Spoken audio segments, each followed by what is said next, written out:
That's Infowars.com/show, and always InfoWarsStore.com. That's how you support us, folks. Don't go anywhere. Roger Stone, St. John Hunt on the other side of the War Room.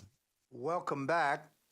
I'm Roger Stone, and you're at the right place. You're at the War Room with Roger Stone and Owen Schroyer. This is our expanded programming, the brainchild of Alex Jones, and supported by our listeners who religiously and loyally go to the Infowars.com store to support the broadcast.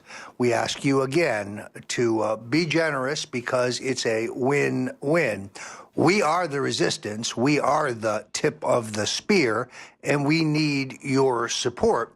We don't have a bunch of Wall Street billionaires or foreign oligarchs writing multi-million-dollar checks to keep us afloat here at InfoWars.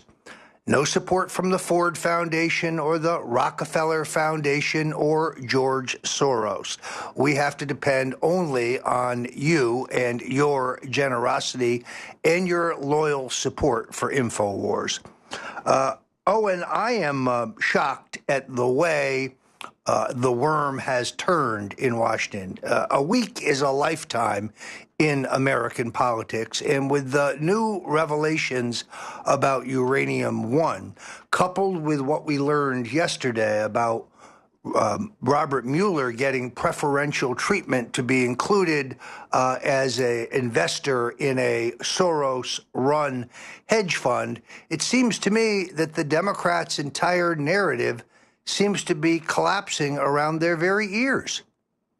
Well, we're having the narrative collapse too, Roger, right in front of their faces, but for some reason, their minions don't understand this. I mean, today, you have a guy protesting at the White House, throwing out Russian flags, saying treason. You have Tom Steyer buying a $10 million national television ad campaign saying we need to impeach Trump. So it's like they don't even care. They're pathological liars at this point. They believe their own lies.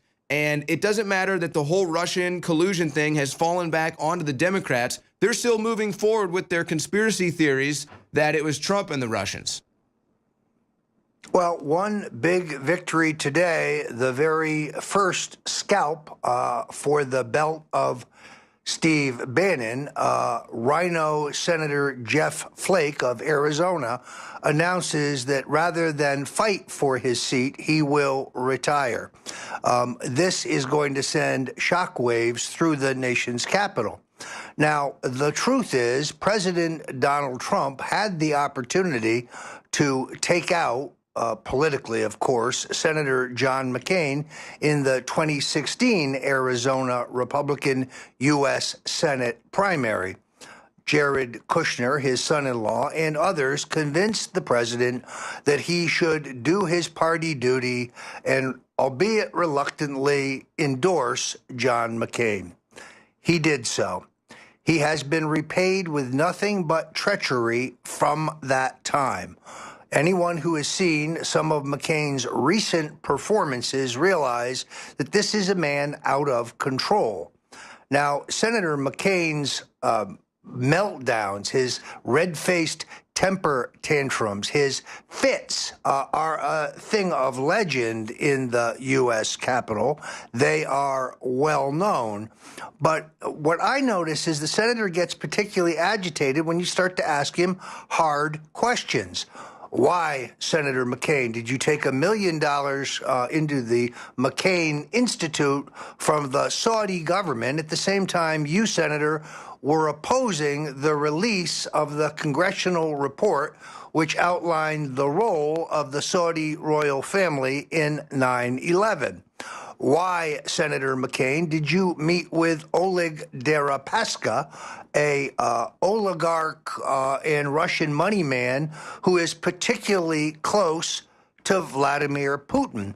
As John Solomon with Circa News then reported, now of The Hill, the FBI warned McCain twice that Deripaska was a Russian agent, and McCain insisted on meeting with him anyway. So the mainstream media is right. There was a Republican presidential candidate in bed with Putin, soliciting money from Putin. Unfortunately, that was John McCain, not Donald Trump. So Mr. Flake has read the handwriting on the wall. Hard-charging State Senator Kelly Ward, who ran a more than respectable race against McCain in 2016, is back for another challenge, and the first rhino has bitten the dust. How many others will look at the daunting challenge being put together by Mr. Bannon and others and decide that the easiest path may be retirement? There is no question that the special election in Alabama was the shot heard round the world. Here you had the candidate who was the closest to Trumpism, but not endorsed by the president himself, defeating the establishment candidate who was only reluctantly endorsed by the president. What does this show? Some would say it shows that the president's endorsement has no oomph, has no power. I think that's the wrong conclusion. What it shows us is that Trumpism is more powerful and popular than the president himself. In other words, people like Donald Trump not just for the man he is, but for the things he stands for. And therefore, this is the most powerful influence in the Republican Party today. I would not want to be a member of Congress, House, or Senate and be actively opposed by the president of my own party in the primary. But Donald Trump looks to me like a man who is preserving his options. I don't think, as I said in the first segment, that he will unilaterally endorse all of the conservative challengers being recruited by Steve Bannon and his allies, nor do I think he will endorse none of them. But the defeat of just one rhino, the defeat, in this case, the withdrawal from Rhino Jeff Flake, has an impact on others still in the caucus who have to vote on the proposals of this administration. Right now, the Senate version of the budget, far more generous, a lot more spending, a lot fewer cuts than the House version of that budget. And lo and behold, the White House is leaning on House members to support the Senate version.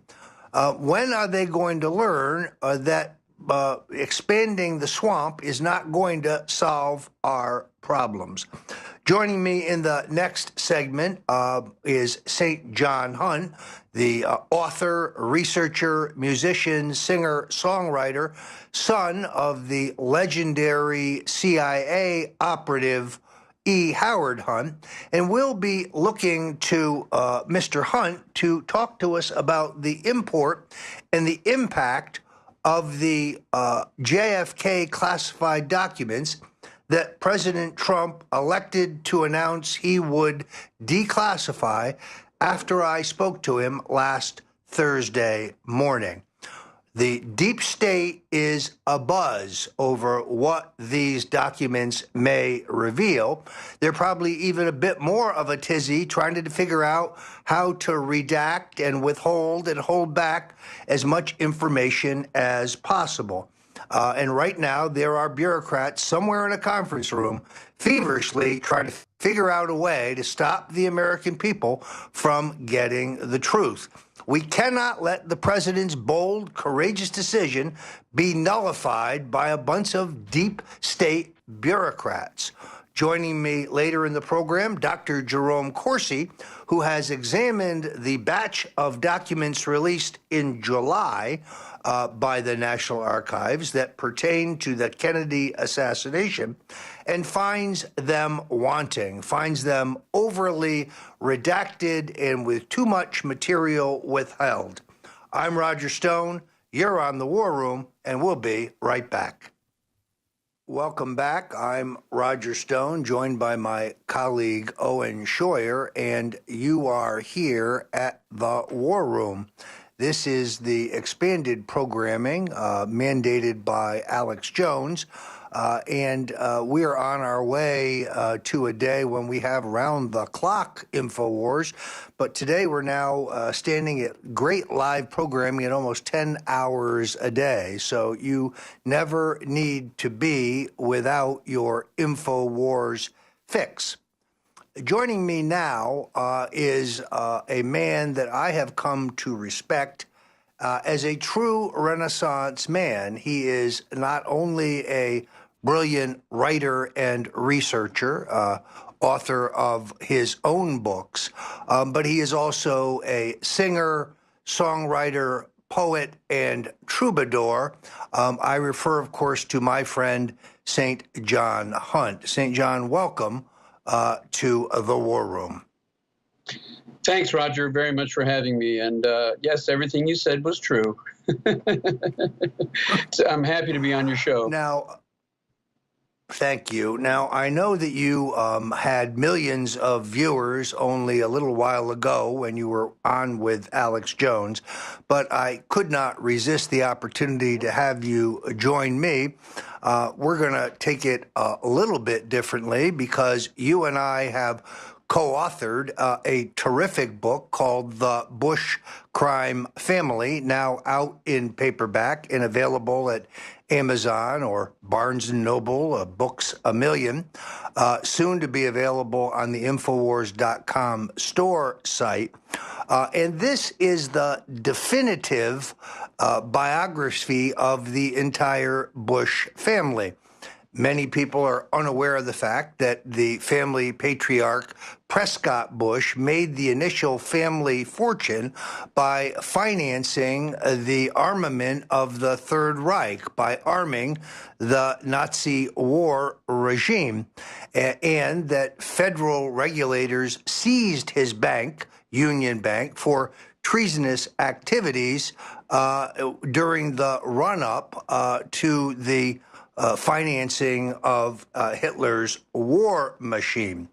And I think a lot of people don't know that the 1992 JFK Records Release Act, which was signed into law, ironically, by President George H.W. Bush, who felt that he had little choice because of the public clamor that had been caused by Oliver Stone's great movie, JFK, and the earlier revelations of the House Assassinations Committee.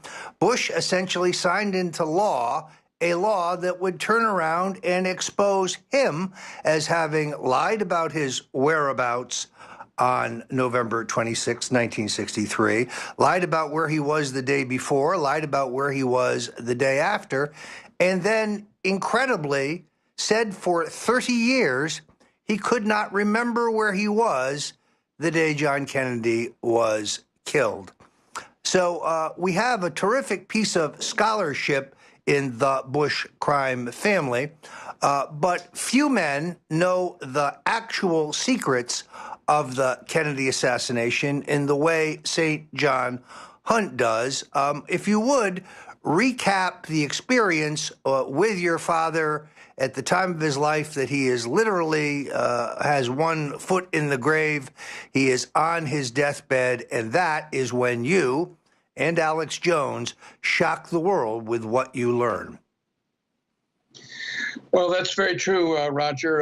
It was very late in my father's life, and he was very near death. He'd had a lot of complications with pneumonia. He'd had gangrene in his leg, which had been amputated and worked on 2 different times. And but there was a little bit of fight left in him. His mind was very clear. His body was failing him, but his mind was strong. And he wanted to set the record straight. I must take some credit for prompting him to do so. In the last year or 2 of his life, there had been many accusations against my father, saying that he was a participant in the JFK assassination, and I wanted to know if that was true or not. I mean, I felt that I could reach my father on a level that very few other people could. In other words, he's been compelled to answer that question in front of the Senate and the Congress, and he denied it all those times. But when it was just him and I by the hospital bed that he was laying in, he unraveled a story to me about his prior knowledge of the JFK assassination.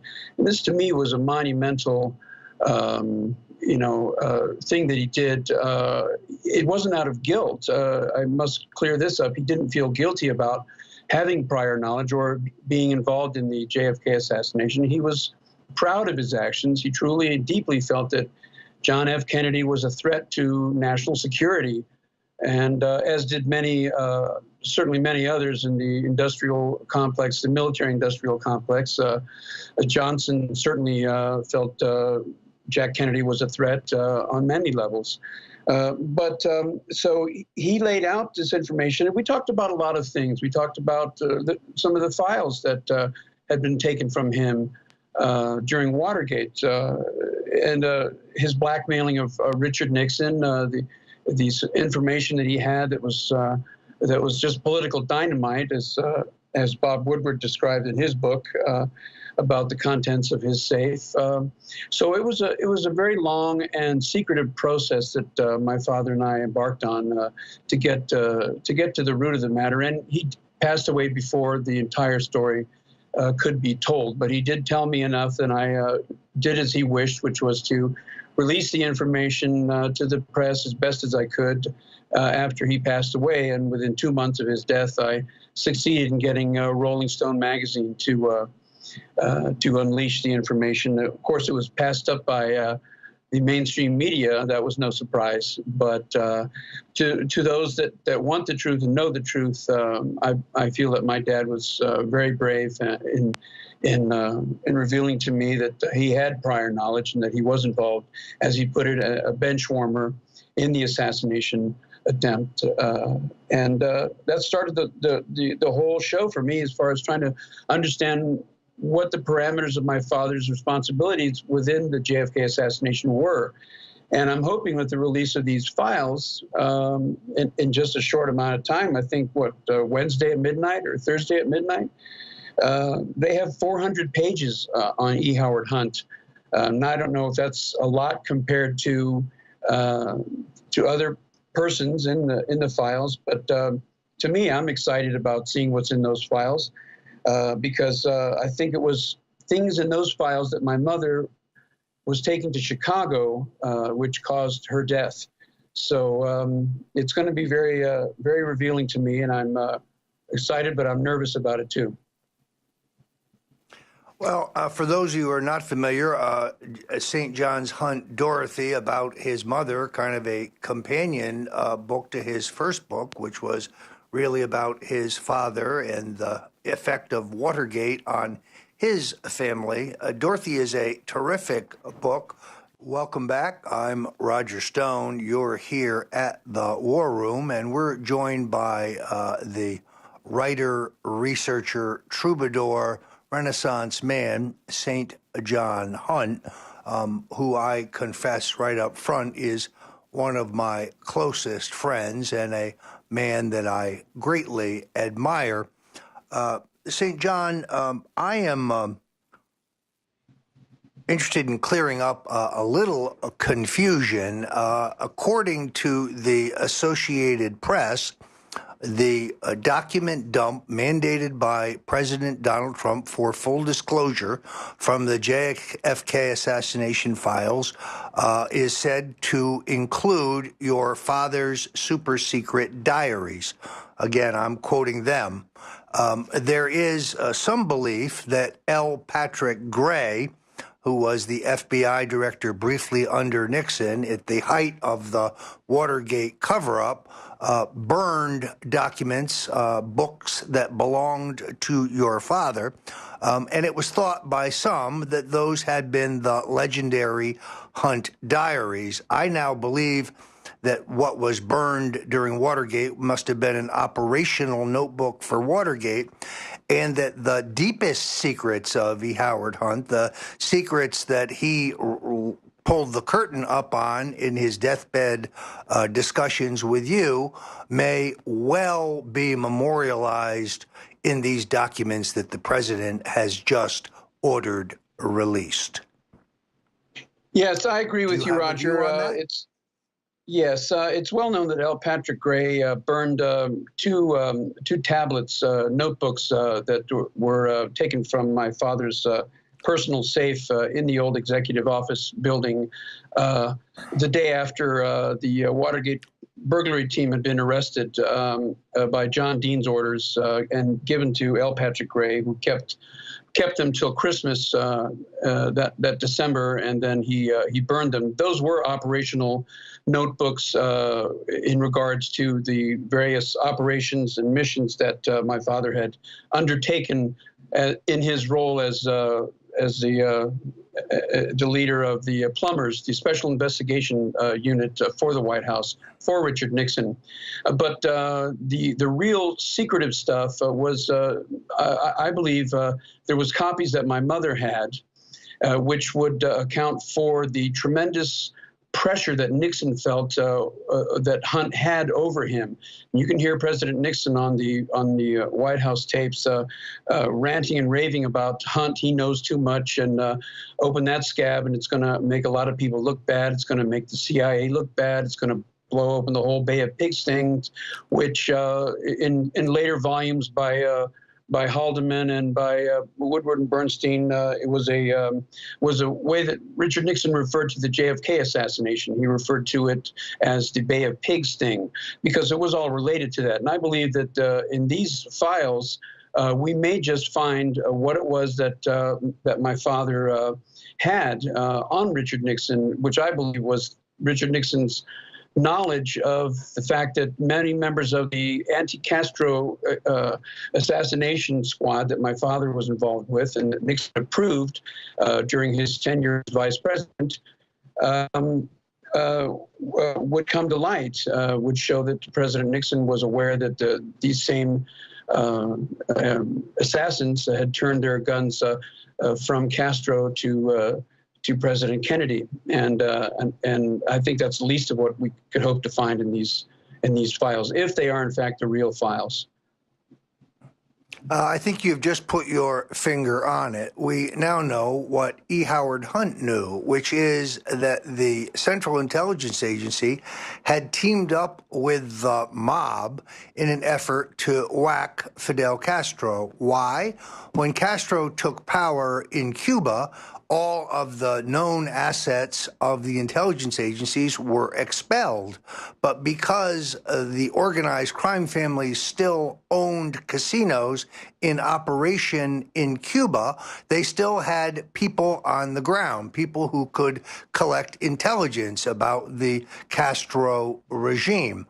There's no doubt whatsoever, as Vice President of the United States, that Richard Nixon green-lighted this effort put together by Robert Mayu, formerly of the FBI, and elements of organized crime, including Carlos Marcello, Sam Giancana, and others, to kill Fidel Castro. And the thought was that perhaps that some blowback was responsible for the resultant killing of John Kennedy. Now, in my book, The Making of the President, The Man Who Killed Kennedy, the case against LBJ, I argue that you had multiple institutions who had individual motives for the replacement of John Kennedy.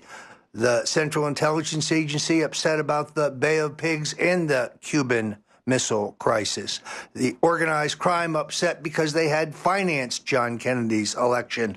But the Attorney General of the Kennedy administration, Robert Kennedy, was seeking to deport Carlos Marcello and Santo Trafficante in violation of a deal they felt they had made with Ambassador Joseph Kennedy when they gave him $1 million to aid in the election of Jack Kennedy. And then, of course, there's Big Texas Oil. They were unhappy about Kennedy's efforts to repeal the oil depletion allowance. E. Howard Hunt, it seems to me, told us two incredibly important things. One, the assassination was a CIA operation. He was on the ground there himself, although, as he put it, a backbencher. And the most important thing he told you, LBJ was running the show. That is, of course, the That's right. theme of my book, The Man Who Killed Kennedy. And I consider E. Howard Hunt one of the foremost authorities on what really happened that day. St. John, I thank you very much for joining us. I know that you had a great interview with Alex Jones. You are a great patriot, and just keep on writing. Thank you. Thank you so much, Roger. It's great to be being seen with you. All right. In our next interview here, I'm seeking to find Dr. Jerry Corsi. Dr. Corsi has written a spectacular book on the Kennedy assassination himself. He reached the same conclusion I did after years of research, that Lyndon Johnson had the motive, means, and opportunity, that there is eyewitness evidence and fingerprint evidence, as well as deep Texas politics, which ties him irrevocably to the murder of John Kennedy. It is Dr. Corsi who first expressed to me a concern that the deep state, now having been overruled by President Trump, who did not listen to their entreaties to simply put the release of these documents off for 25 years. It is Dr. Corsi's concern, I think a legitimate one, that the government will now seek to redact so much of this material and hold so much of it back that these files are worthless to researchers or those who are seeking the truth. Think of the public reaction, given the what I think has been favorable public impact of the president's decision to opt for transparency and for full disclosure. If the American people were to learn that the president's decision had simply been nullified through the back door, that government bureaucrats were now trying to block what the president had ordered. I'm Roger Stone. You're at the War Room. We're going to keep talking about the JFK assassination and what it is we hope to find from these newly released files. Welcome back. I'm Roger Stone, and you're on the War Room here at InfoWars. Now I'm joined by my colleague, Dr. Jerome Corsi, who is the Washington Bureau Chief of InfoWars. Dr. Corsi is one of the few men that I know who actually knew Senator John F. Kennedy. He has written his own brilliant book on the Kennedy assassination, which jibed with my own book. We both believe Lyndon Baines Johnson is a principal mover of the orchestrated effort to kill our president. And he has been following the National Archive issue and the release issues for some time. Dr. Corsi, welcome to the War Room. Roger, great to be with you. Thank you very much. I want to say to begin with, Roger, we just want to say, first of all, congratulations to you. This everybody should realize that had you not discussed the issue with Donald Trump, and of course, that we've been working on this for months. You and I have talked about it repeatedly, but you finally did get the opportunity to explain to President Trump why this was so important. And I really want to extend you my personal gratitude. I'm sure millions of Americans that were going to get the president's approval to have these documents released. I think it's very critical that we see all the documents, and I think it's inexcusable that we've had to wait over 50 years while they've still remained, many of them, classified. Well, I appreciate your kind comments. As you know, no one tells Donald Trump what to do, but my 40-year experience with him is unbroken. When he has all of the information, he almost invariably makes a good decision. And he, in this case, ignored the pleas of the deep state to keep these documents secret for yet another 25 years. One can only assume that they do that because their methods and their actions have not changed since 1963. They would not look good in a balanced history of that dark chapter in our national tale. And today we have elements of the intelligence community leaking in violation of the law to undermine and destabilize President Trump. Now, you were the first one to point out to me that the next danger is for the deep state licking their wounds to redact and withhold so much of this material that what they are releasing becomes meaningless. Do you think that can really happen? Well, I'm hoping that President Trump is now aware of the issue. I'm sure you discussed it with him. And if the deep state does try to protect itself further to continue engaging in the same kinds of completely unconstitutional and criminal behavior that was the case in the Kennedy assassination, which I'm convinced was a combination CIA mafia plot with, as we both agree, Lyndon Johnson's full agreement. Lyndon Johnson was the one who benefited. It was a coup d'etat, and the American people have been lied to. If these documents come out in such a redacted form that they're useless, President Trump has the authority to go back and demand that the documents be released in an unredacted form. In fact, the entire document dump could be released in an unredacted form, which means you'd be able to read all the documents with names, dates, agencies, etc. And that's critical to really establishing what happened.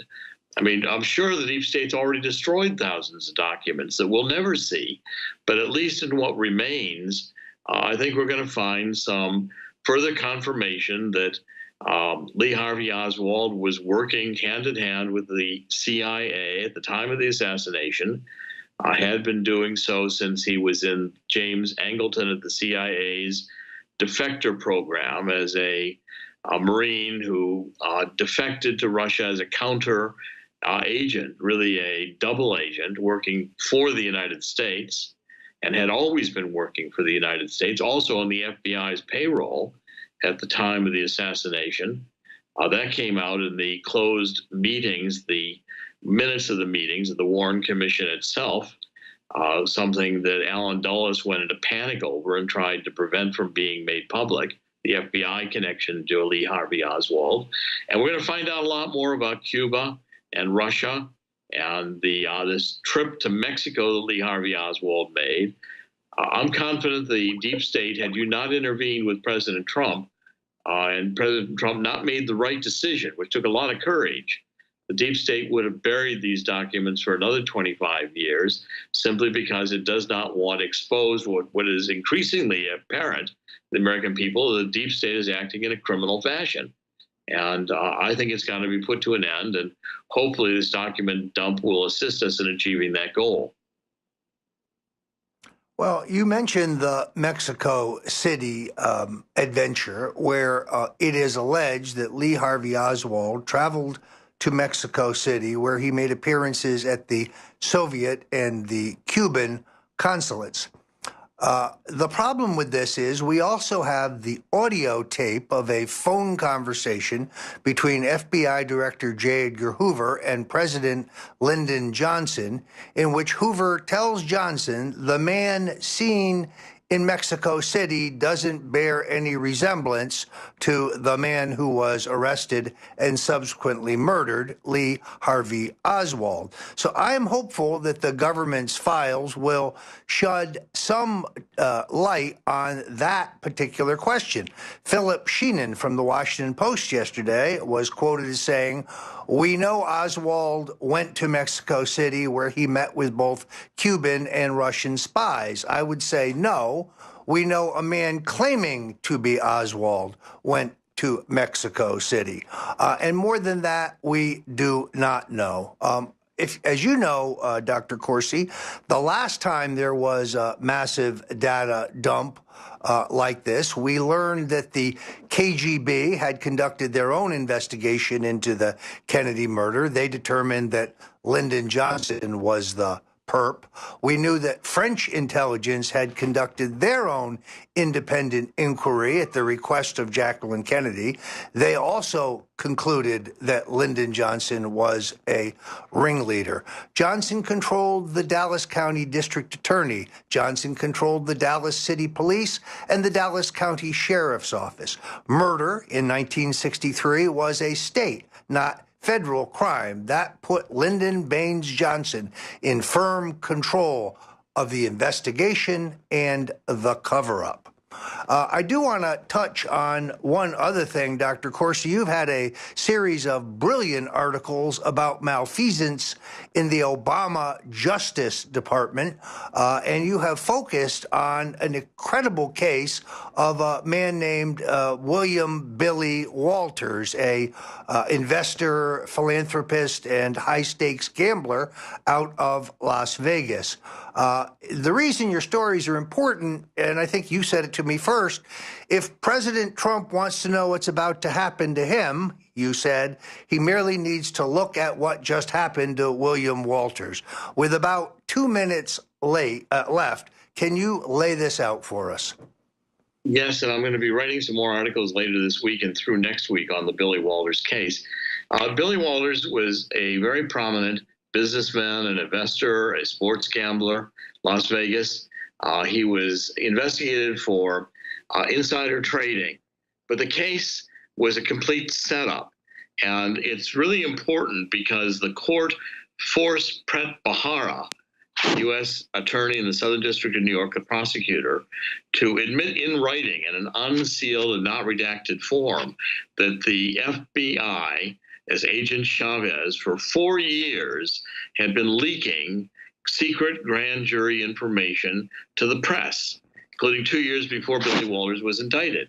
Now, this is completely criminal on the FBI's part. It's an indictment by newspaper, and it's the way, and by the way, Bharara is now consulting with Mueller.